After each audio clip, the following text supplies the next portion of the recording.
का नाम है गाड़ा, तो शायद वो चांदी यहाँ गड़ गई है, 7 दिन में आप सबों को मिल जाए तो बड़ी अच्छी बात है। और हमारे यजमान इंदौर में रहते हैं रामचंद्र जी, जैसे उनका नाम है उस प्रकार से उनके हृदय पर भगवान ने गुण भी समन्वित किया है।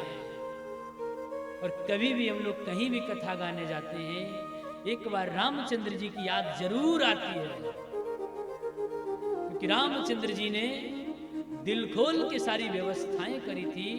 और रामचंद्र जी ने ये नहीं देखा कि शायद उस क्षेत्र के सबसे बड़े आदमी हैं। धन दौलत को तो छोड़ दीजिए, वो दिल के सबसे बड़े आदमी हैं। और एक छोटा बच्चा भी आता था तो उसका यथा उचित सत्कार करते थे। आधी रात को किसी वस्तु की आवश्यकता पड़ी है ना, तो उस वस्तु की आवश्यकता है, वो वस्तु वहां प्राप्त होगी। लेकिन हमें इस बात का खेद है कि 2024 में हुई कथा में भी, सीधी में जो कथा हुई थी, कथा के जो सहयोगी गण है ना, इन सहयोगी गणों के पीछे लग के इनसे व्यवस्थाएं कराई जाती हैं। ये कथा किसी बेटी बेटों का विवाह नहीं है।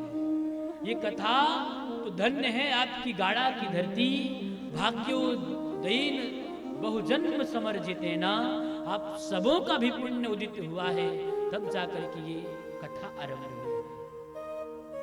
अन्य कार्य आप बाद में कर लीजिए, लेकिन कथा आरंभ होने से पहले पधार जाइए और समाप्त होने से पहले घर मत जाइए। पूरी कथा को संपन्न करके घर जाना चाहिए। और तो और कथा आरंभ होने से पहले ये जिस आयोजक ने कथा कराई है, उसे लोग देखते हैं कि गद्दे कुर्सी डली कि नहीं।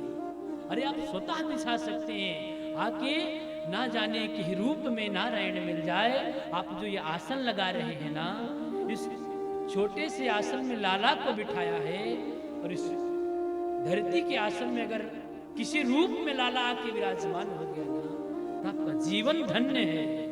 आपने कम से कम प्रत्यक्ष भगवान की सेवा करना